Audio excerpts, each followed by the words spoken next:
Hi, my dear friends. Welcome back to English with Shyam sir. I'm Shyam sir talking to you. You're watching the editorial analysis of September 10th Hindu newspaper. ఈ video కంప్లీట్గా నేను తెలుగులో explain చేయబోతున్నాను.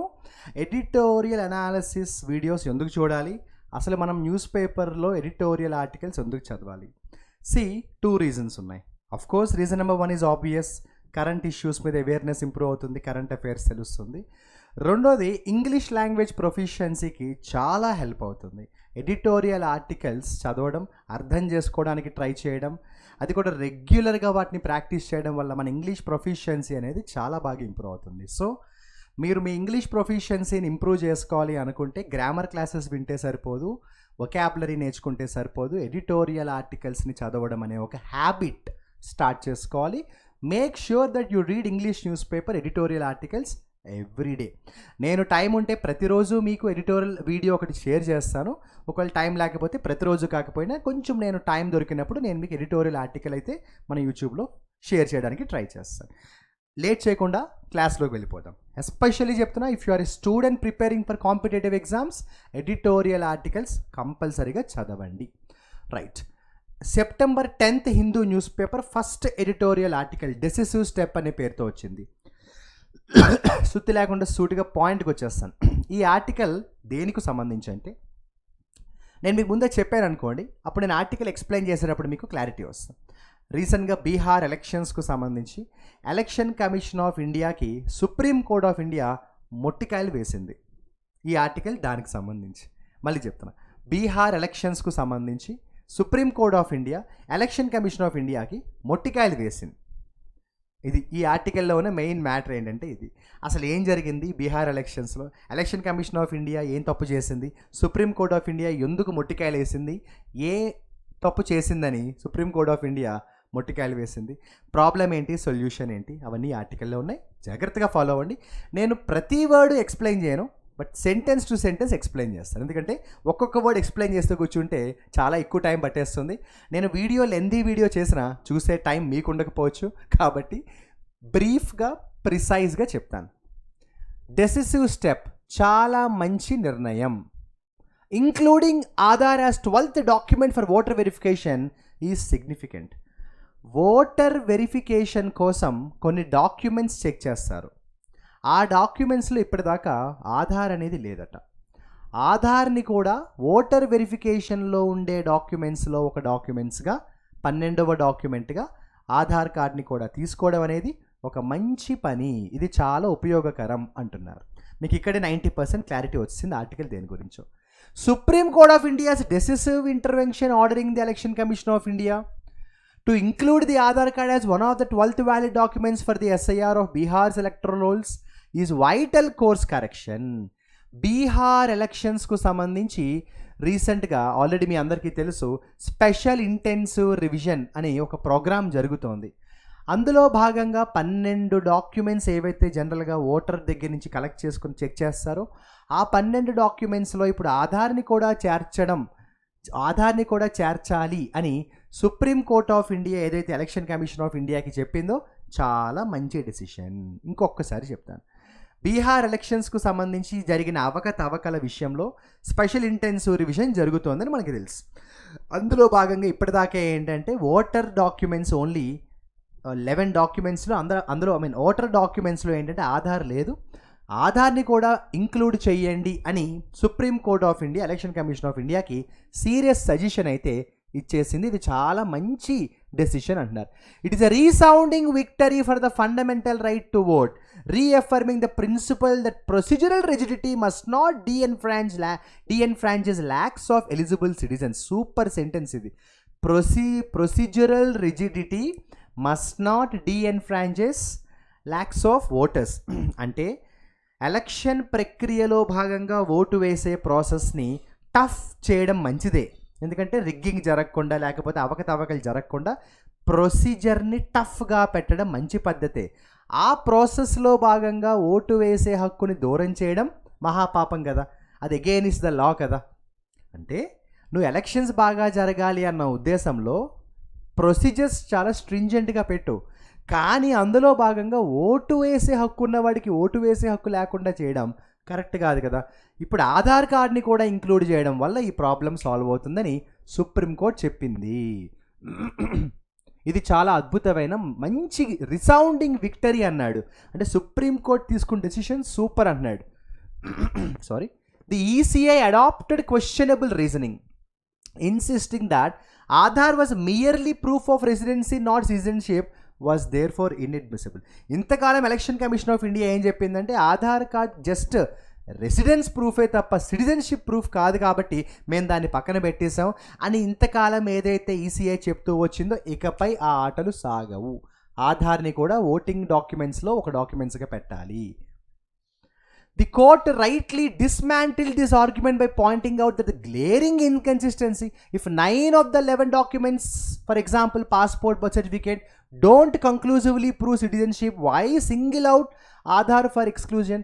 Election commission of India argument ఏంటి అంటే Aadhaar card అనేది citizenship proof మాత్రమే, Aadhaar card అనేది రెసిడెన్స్ ప్రూఫ్ మాత్రమే, సిటిజన్షిప్ ప్రూఫ్ కాదు, అందువల్ల మేము ఆధార్ని పక్కన పెట్టామని ఎలక్షన్ కమిషన్ ఆఫ్ ఇండియా చెప్పిన ఆర్గ్యుమెంట్ని సుప్రీంకోర్టు కౌంటర్ అటాక్ ఇచ్చింది. ఒరే మీరు చెప్పింది బాగానే ఉంది, కానీ మిగిలినవి ఏవైతే బర్త్ సర్టిఫికెట్, పాస్పోర్ట్ లాంటివి ఉన్నాయో అవి కూడా 100% సిటిజన్షిప్ ప్రూఫ్స్ కాదు కదా. మరి అవి కూడా 100% సిటిజన్షిప్ ప్రూఫ్స్ కానప్పుడు వాటిని మీరు ఇందులో పెట్టి ఆధార్ని మాత్రమే పెట్టకపోతే మేము ఎలా ఊరుకుంటాం, ఆధార్ని కూడా పెట్టండి అని సుప్రీంకోర్టు చెప్పింది. ఎవరికి? నాకా, ఎలక్షన్ కమిషన్ ఆఫ్ ఇండియాకి. The court also said that Aadhaar could be used subject to verification of its authenticity. Court ఏం చెప్పింది, ఆధార్ ఉండడం వల్ల ఆథెంటిసిటీ కూడా తెలుస్తుంది, జెన్యూనిటీ కూడా తెలుస్తుందని సుప్రీంకోర్టు ఆధార్ని కూడా పెట్టమని చెప్పింది ఓటర్ డాక్యుమెంట్స్ లిస్ట్లో. This judicial clarity was urgently needed. అబ్బా ఈ సెంటెన్స్ ఎంత బాగుందో. This judicial clarity was urgently needed. ఎప్పుడైతే జ్యుడిషియల్ సిస్టంలో ఇంత క్లారిటీతో డెసిషన్స్ ఇస్తారో, జడ్జిమెంట్లు ఇస్తారో, ఇక ప్రాబ్లమ్స్ సాల్వ్ అవుతాయి కదా అంటున్నాడు. Empirical evidence demonstrates that excluding Aadhaar which is held by nearly 90% of Bihar's population in favor of documents such as passports and others would have created insurmountable barriers for a vast number of genuine voters, particularly among the poor and the marginalized. Problem ఎక్కడ start అయిందంటే బీహార్లో 90% జనాల దగ్గర passport లేదు, ఆధార్ ఉంది. మరి ఆధార్ని నువ్వు voting ప్రాసెస్లో పెట్టకుండా పాస్పోర్ట్ని మిగిలిన డాక్యుమెంట్స్ని పెడితే ఎలా? దానివల్ల ఓటు వేసే హక్కు చాలామంది కోల్పోయారే. పైగా ఓటు వేయాల్సిన వాడు వేయకపోతే ఏం జరుగుతుంది అక్కడ? ఓటు పడదని కాదు, ఓటు వేయాల్సిన వాడు వేయలేదంటే ఓటు పడలేదని కాదు, వీడు వేయలేదని ఓటు పడుతుంది అంటే ఎవరో వేస్తారు వీడి ఓటు. ఇది బేసిక్గా జరిగే ప్రాబ్లం కదా. కాబట్టి సుప్రీంకోర్టు ఇన్వాల్వ్మెంట్ అవ్వడం అనేది ఇప్పుడు ఈ ప్రాబ్లమ్ని సాల్వ్ చేస్తుంది. ఫ్యూచర్లో ఈ ప్రాబ్లం మళ్ళీ రిపీట్ కాకుండా ఉంటుందన్నాడు. The ECI's rushed SIR exercise had already resulted in the exclusion of 65 lakh voters from the draft. Election commission of India చాలా కంగారుగా, అంతకుముందు సుప్రీంకోర్టు ఆల్రెడీ గతంలో చాలా మొట్టికాయలు వేసింది కాబట్టి ఎలక్షన్ కమిషన్ ఆఫ్ ఇండియా చాలా కంగారుగా ఈ స్పెషల్ ఇంటెన్సివ్ రివిజన్ ప్రోగ్రామ్ని అయితే స్టార్ట్ చేసేసింది. కానీ అది స్టార్ట్ చేయడం వల్ల 65 lakh జెన్యూన్ ఓటర్స్ వాళ్ళు ఓటు వేసే హక్కు కోల్పోయారనే విషయం బయటపడింది. 65 లక్షల మంది ప్రజాస్వామ్య దేశంలో ఓటు వేసే హక్కు ఉన్న వాళ్ళు ఓటు వేసే హక్కు కోల్పోయారంటే imagine the level of the degradation of democracy కదా అంటున్నాడు. A statistical analysis by Hindu of this exclusion reveals several anomalies. Disproportionate numbers of women removed, statistically improbable death rates in certain areas, and unquestionable permanent shifts of residents, especially migrant workers and married women. Hindu news paper వాడు కూడా వాడికున్న investigation టీమ్ని పంపి అసలు ఈ బీహార్లో జరిగిన గందరగోళాన్ని study చేయండిరా అని పంపిస్తే హిందూ పేపర్ వాళ్ళకి తెలిసిన కొన్ని భయంకరమైన విషయాలు ఏంట్రా అంటే బీహార్లో చాలామంది ఉమెన్ ఓటు వేసే హక్కున్న వాళ్ళు ఓటు వేయలేకపోయారు, డాక్యుమెంట్స్ సరిగ్గా లేవని చెప్పడంతో. అలాగే చాలామంది బ్రతికున్న వాళ్ళు చనిపోయినట్టుగా అవకతవకలు ఎనామలీస్ అంటే అవకతవకలు. చనిపోయిన వాళ్ళు బతికొచ్చినట్టుగా ఓట్లు వచ్చాయి, చనిపోయిన వాళ్ళు బతికున్న వాళ్ళు ఏమో చనిపోయినట్టుగా ఓట్లు రాలేదు, అంటే వాళ్ళ ఓట్లు రాలేదు. చాలామంది వేరే ఊరు వెళ్ళిపోయారు అని మైగ్రెంట్ ఇన్ఫర్మేషన్ వచ్చింది. అన్ని విషయాల్లో అంటే ప్రతి లెవెల్లో అవకతవకలు జరిగాయని హిందూ పేపర్ వాడికి కూడా ఆఖరికి తెలిసిపోయిందంట. ఆఖరికి హిందూ పేపర్ వాడి పని ఏంటి యాక్చువల్గా అంటే న్యూస్ చెప్పడం, కానీ వీళ్ళు చేసిన ఇన్వెస్టిగేటివ్ జర్నలిజంలో కూడా ఇన్ని విషయాలు తెలిసాయంటే then what are the other investigative agencies doing is a question. These patterns suggest a flawed process that prioritized haste over accuracy. ఏమన్నాడు తెలుసా? కంగారుగా చేసే పనుల వల్ల వచ్చిన అనర్థాలు ఏంటంటే ఇన్ఫర్మేషన్లో అక్యురసీ కంటే హేస్ట్ కనిపిస్తుంది. అంటే ఇన్ఫర్మేషన్లో కరెక్ట్నెస్ కంటే తప్పులు దొలుతున్నాయి. ఎందుకు? కంగారుగా చేస్తే పనులు అలాగే ఉంటాయి. Risking the removal of legitimate voters. ఇలా ఎలక్షన్ కమిషన్ ఆఫ్ ఇండియా కంగారుగా తీసుకున్న డెసిషనే స్పెషల్ ఇంటెన్సివ్ రివిజన్ ప్రోగ్రామ్ చేయడం. అందులో భాగంగా ఇప్పుడు ఏమైందిరా అంటే లెజిటమేట్ ఓటర్స్ ఓటు వేసే హక్కు కోల్పోయారన్న విషయం తెలిసింది. The inclusion of Aadhaar paves the way for a smoother, more accessible verification process. ఇకపై భవిష్యత్తులో ఏంటంటే ఆధార్ కార్డ్ని కూడా ఈ ఓటర్స్ లిస్ట్లో అంటే ఈ ఓటర్స్ డాక్యుమెంట్స్లో 1 of the 12 డాక్యుమెంట్స్గా పెట్టడం వల్ల భవిష్యత్తులో ప్రాసెస్ స్మూత్గా ఉంటుందంట. First, it offered a lifeline to those unfairly struck off the rolls among the 65 lakh voters. 65 లక్షల మంది ఎలా అయితే ఓటు వేసే హక్కు కోల్పోయారో ఇప్పుడు వాళ్ళకి ఆ భవిష్యత్తులో ఆ ప్రాబ్లం ఉండదు. ఆధార్ పెట్టడం వల్ల వాళ్ళకున్న పవర్ ఆఫ్ ఓటింగ్ అలాగే ఉంటుంది. It also assists electors already on the rolls who require document verification. ఇప్పుడు ఈ ప్రాసెస్ వల్ల కొత్తగా ఏమవుతుందంటే ఆల్రెడీ ఎలక్టర్స్ ఎవరైతే ఆ పనిలో ఉన్నారో వాళ్ళు కూడా డాక్యుమెంట్ వెరిఫికేషన్ చేయడానికి హెల్ప్ అవుతుంది. ఇటు విండికేట్స్, ఈ సెంటెన్స్ చాలా ఇంపార్టెంట్, జాగ్రత్తగా ఎక్స్ప్లెయిన్ చేస్తాను, జాగ్రత్తగా వినండి. It vindicates the persistent appeals from political and civil society activists who had warned that ECI's stance was creating a problematic situation on the ground where Aadhaar was not accepted as verification document contradicting the court's earlier guidance. Sir, ఎక్కడో ఇక్కడ మొదలైన రాజమండ్రిలో మొదలైన ఈ sentence Delhi దాకా ఉంది sir. ఇంత పెద్ద సెంటెన్సెస్ మాకు ఎలా అర్థమవుతాయి సార్ అంటారా? అరే తెలుగే నేర్చుకున్న మనకి ఇంగ్లీష్ నేర్చుకోవడం ఒక లెక్క. తెలుగే మాట్లాడగలిగే మనం ఆఫ్టర్ ఆల్ ఇంగ్లీష్ మాట్లాడడం ఒక లెక్కే కాదు. మనం ఇండియన్స్ అబ్బా, మనం తలుచుకుంటే ఏదైనా చేయగలం. ఎప్పుడైనా సెంటెన్స్ పెద్దగా ఉంటే భయపడకూడదు. ఏం చేయాలి? దాన్ని ముక్కలు చేసుకుని చదవండి, ఏముంది అందులో. ఇటు ఇండికేట్స్, ఇట్ అంటే ఏంటి? ఇప్పుడు కొత్తగా ఏదైతే ఆధార్ కార్డ్ని కూడా డాక్యుమెంట్స్లో పెట్టాలి అని సుప్రీంకోర్టు ఒక జడ్జిమెంట్ ఇచ్చిందో ఆ జడ్జిమెంట్ ఏం చేస్తుందట? It vindicates the persistent appeals. First of all vindicates అంటే ప్రాబ్లం నుంచి బయట పెట్టడం, అంటే ప్రాబ్లం నుంచి సాల్వ్ అవ్వడం.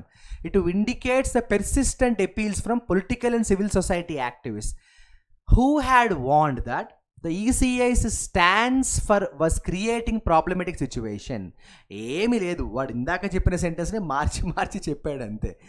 ఏదైతే చాలామంది ప్రభుత్వాన్ని ప్రశ్నిస్తున్నారో, సుప్రీంకోర్టుని అర్థిస్తున్నారో, ఏమని అంటే ఆధార్ కార్డ్ని డాక్యుమెంట్స్లో పెట్టకపోవడం వల్ల ఓటు వేసే హక్కు ఉన్న వాళ్ళు వాళ్ళ హక్కుని కోల్పోతున్నారు అని ఏవైతే అపీల్స్ వచ్చాయో, కంప్లైంట్స్ వచ్చాయో, ఇకపై ఆ కంప్లైంట్స్ రావు, ఇకపై ఆ గొడవలు జరగవు. Its order on Monday forces the ECI to align its procedures with the practical realities of identity verification. ఇకపై ఎలక్షన్ కమిషన్ ఆఫ్ ఇండియా ఒళ్ళు దగ్గర పెట్టుకుని సుప్రీంకోర్టు ఇచ్చే గైడ్లైన్స్కి అనుగుణంగా ఎలక్షనీరింగ్ ప్రాసెస్లో చేయాల్సిన రిఫార్మ్స్ చేయాలి, డాక్యుమెంట్స్లో ఆధార్ని పెట్టాలి. This ruling has implications beyond Bihar. అయితే ఇప్పుడు సుప్రీంకోర్టు ఇచ్చిన జడ్జిమెంట్ యాక్చువల్గా బీహార్ కోసం ఇచ్చింది, కానీ ఇది బీహార్కి మాత్రమే అప్లై అవుతుందా? కాదు. Beyond Bihar, setting a precedent for all other revisions envisaged across the country. భవిష్యత్తులో జరగబోయే ప్రతి రాష్ట్రంలో ఆల్ లెవెల్స్ ఆఫ్ ఎలక్షనీరింగ్ ప్రాసెస్కి ఈ జడ్జిమెంట్ అనేది చాలా హెల్ప్ అవుతుంది. ప్రెసిడెంట్ అంటే ఒక ఎగ్జాంపుల్ లాగా నిలుస్తుంది. ఇకపై ఎవరైనా కూడా ఏదైనా ఒక స్టేట్లో ఆధార్ డాక్యుమెంట్ని వ్యాలిడ్ డాక్యుమెంట్గా తీసుకోకపోతే వెంటనే అక్కడ ఉన్న వాళ్ళు ఏం చెప్పచ్చు? సుప్రీంకోర్టు ఇచ్చింది జడ్జిమెంట్, ఇదిగో ప్రెసిడెంట్గా దీన్ని తీసుకోండి అని చెప్పచ్చు.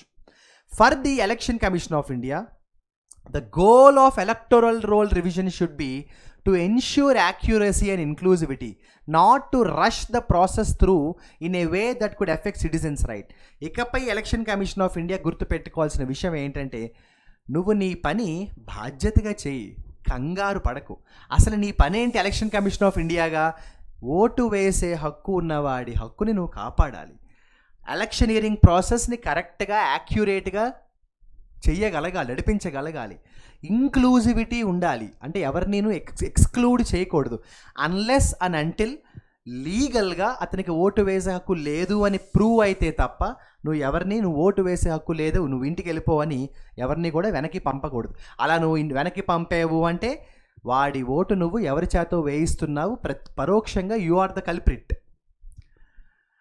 తర్వాత the election commission must now pivot towards A more diligent and humane approach. ఏమన్నాడు?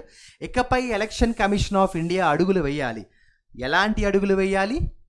మోర్ డిలిజెంట్, కష్టపడి పనిచేయాలి. ఇకపై హ్యూమేన్ అప్రోచ్, కొంచెం మానవత్వంతో. అంటే ఇక్కడ మానవత్వం అంటే కైండ్, కంపాషనేట్గా. ఓటు వేసే హక్కున్నవాడి ఓటు కాపాడాలి తప్ప నువ్వే తీసేస్తే ఎలా? అంటే అదేదో ఒక సామెత ఉంటుంది, ఏంటది, కంచే చేను మేస్తేదో అంటారు కదా. ఎలక్షనీరింగ్ ప్రాసెస్ని దగ్గరుండి బాగా జరిపించాల్సిన ఎలక్షన్ కమిషన్ ఆఫ్ ఇండియాయే తప్పులు చేయిస్తూ ఉంటే దాన్ని ఇంకా మన బాధ ఎవరికి చెప్పుకోవాలి? కోర్టుకి తప్ప. Emphasizing thorough house to house verification చేయాలి. ఓటు వేసి హక్కున్న వాడి ఓటు హక్కు కాపాడాలి election commission of India. And ensuring that the foundation of India's democracy, మంచి sentences, foundation of India's democracy ఏంటి? Electoral roll is both accurate and truly representative of all its people. ఈరోజు మన ఇండియాలో డెమోక్రసీ అని గర్వంగా చెప్పుకోగలం. ప్రపంచంలోనే India is the largest democracy అని చెప్పుకుంటాం. ఎందుకంటే ప్రతి ఒక్కరికి కూడా సర్టెన్ ఏజ్ వచ్చిన తర్వాత ఓటు వేసే హక్కు, ఎన్ఫ్రాంచైజ్మెంట్ ఉంది. మరి అలాంటి ఎలక్టోరల్ రోల్స్ని నువ్వు కాపాడాలి, యాక్యురేట్గా నడపాలి ఎలక్షనింగ్ ప్రాసెస్ అనేది. అదేవిధంగా truly representative of it's people తరఫున నువ్వు ఉన్నావు ఎలక్షన్ కమిషన్ ఆఫ్ ఇండియా. అంటే మేము చేయలేని పని నువ్వు దగ్గరుండి నడిపించాలనే కదా మేము నిన్ను నమ్ముతున్నాం మనం. సో ఎలక్షన్ కమిషన్ ఆఫ్ ఇండియాకి ఈ ఆర్టికల్ చదివితే మాత్రం పొద్దున్నే వాళ్ళు నిద్రలేచి election commission of India chairman కావచ్చు, అందులో ఉన్న మెంబర్స్ కావచ్చు, ఈ ఆర్టికల్ చదివితే అబ్బా సాయిరామ్ అన్న ఫీలింగ్ వస్తుంది. పొద్దున్నే ఏంద్రా మాకి మొట్టికాయలు. సుప్రీంకోర్ట్ ఆఫ్ ఇండియా మొట్టికాయలు ఆల్రెడీ వేసింది, మనం మండే జడ్జిమెంట్ ఇచ్చింది. అది ఈరోజు హిందూ పేపర్లో ఇంత దారుణంగా ఎక్కడ కూడా కాంప్రమైజ్ అవ్వలే, కొంచెం కూడా మొహమాటం లేదు. ఈ ఆర్టికల్ రాసిన హిందూ పేపర్ వాడు ముక్కుసూటిగా మాట్లాడేశాడు, తప్పులేదు. ఎందుకంటే హిందూ పేపర్ వాడు కూడా అబద్ధాలు చెప్తే ఇంక మన బాధ ఏంటి? ఎలాగో లోకల్ న్యూస్ పేపర్స్లో అన్ని అబద్ధాలే ఉంటాయి, ఆ విషయం మనకు తెలుసు. కాబట్టి కాస్తో కూస్తో వాల్యూస్ని స్టాండర్డ్ వాల్యూస్ని చూపిస్తున్న హిందూ పేపర్ లాంటి వాడు కూడా మొహమాట పడకూడదు. So this article is absolutely beautiful. I was thoroughly enjoying when I was reading this article. I want you also to enjoy reading this article. My dear friends, మళ్ళీ చెప్తున్నా, if you are a student preparing for competitive exams, develop the habit of reading English newspapers, read the editorial articles, enjoy the process of reading. Sir నేను చదువుతున్నాను sir, నాకు అర్థం కావట్లేదు sir అంటారు, పర్వాలేదు మళ్ళీ చదువు. ఒక్కొక్క సెంటెన్స్ని పార్ట్స్గా డివైడ్ చేసుకుని చదువు. నాకు ఇంగ్లీష్ రావట్లేదు అంటే రాదు, నువ్వు చేయాల్సింది చేస్తే వస్తుంది. Reading is very important.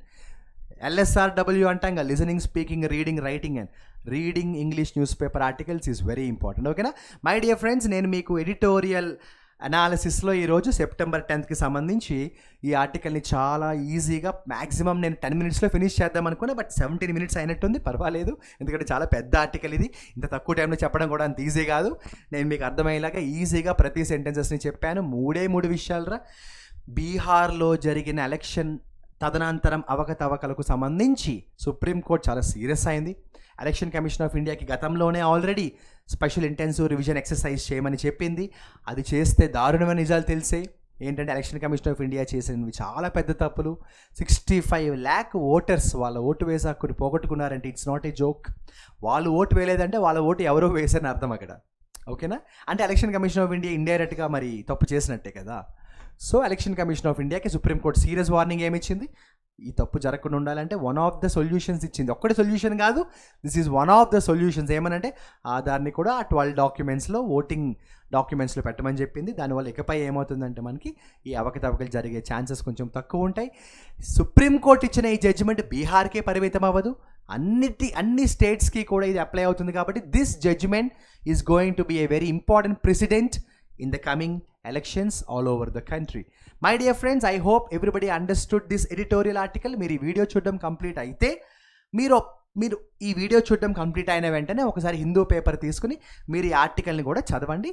మీరు వీడియో చూస్తారు కాబట్టి మీకు అర్థమైంది కాబట్టి అప్పుడు మీరు ఈ ఆర్టికల్ చదివారనుకోండి, రీడింగ్ స్కిల్స్ కూడా ఇంప్రూవ్ అవుతాయి.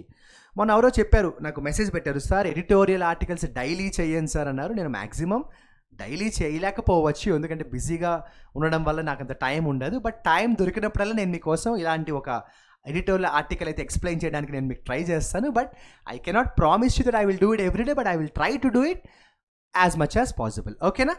అండ్ ఈ ఆర్టికల్లో వొకాబులరీ ఉన్నాయి సార్, మాకు వర్డ్స్ కూడా ఎక్స్ప్లెయిన్ చేయండి అని ఎవరికైనా అనిపిస్తే మన English with Shyam sir YouTube ఛానల్లోనే శ్యామ్ సార్స్ వొకాబులరీ అనే డైలీ సిరీస్ ఉంది. నేను అందులో ఈ ఆర్టికల్లో ఉన్న వొకాబులరీ ఎక్స్ప్లెయిన్ చేశాను. సో ఆ వీడియోలో వొకాబులరీ నేర్చేసుకోండి, ఈ వీడియోలో ఆర్టికల్ అర్థం చేసేసుకోండి, తర్వాత న్యూస్ పేపర్ ఈ ఆర్టికల్ చదివేయండి. ఇంకో పని చేసేయాలి, ఏంటి? ఎడిటోరియల్ అనాలిసిస్ ఈ వీడియో మీద మీ ఫీడ్బ్యాక్ని కమెంట్ సెక్షన్లో అలా రాసేయండి. And at the same time my dear friends, ఇండియాలో ఎలక్షనీరింగ్ ప్రాసెస్లో జరిగే అవకతవకలకు సంబంధించి సుప్రీంకోర్టు ఇంటర్వెన్షన్ అయితే నేనైతే వెల్కమ్ చేస్తున్నాను. ఈ ఇష్యూ మీద మీ ఒపీనియన్స్ ఏమైనా ఉంటే కమెంట్ సెక్షన్లో మీ ఒపీనియన్స్ని కూడా షేర్ చేసుకోండి. Wish you all the best, good luck.